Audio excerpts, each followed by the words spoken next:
Sejumlah warga dari berbagai kalangan di Ogan Ilir antusias meramaikan lomba panjat pinang ini. Beberapa mahasiswa Universitas Sriwijaya di Indralaya asal Papua juga terlihat ikut di lomba ini. Ada 3 pohon pinang disediakan dengan berbagai hadiah menarik. Hadiah yang diperebutkan mulai televisi, sepeda gunung, dan hadiah lainnya. Sorak-sorai warga terdengar saat sejumlah kelompok mulai menaiki pohon pinang yang dilumuri oli untuk mencapai puncak yang terdapat hadiah. Lomba yang dekat dengan warga sengaja dilakukan Polres Ogan Ilir dalam rangkaian HUT Bayangkara ke-73 itu. Kami mengharap baik diri pribadi maupun segenap personil Polres Ogan Ilir sama-sama kita melaksanakan instruksi dari Bapak Kapolri maupun juga dari Bapak Presiden lebih proaktif lagi di dalam bekerja.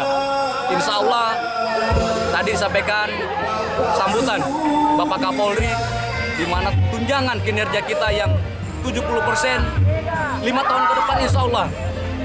Berharap untuk seluruh personil Polri dan TNI bisa tunjangan kinerja menjadi 100%.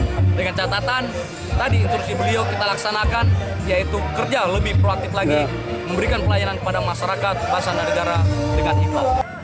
Polres Ogan Ilir di HUT Bayangkara kali ini tetap berpegang pada 3 dalam menjalankan tugas, yakni bahagia, kerja keras, dan sukses. Amriza Nur Satria, Kompas TV, Ogan Ilir, Sumatera Selatan.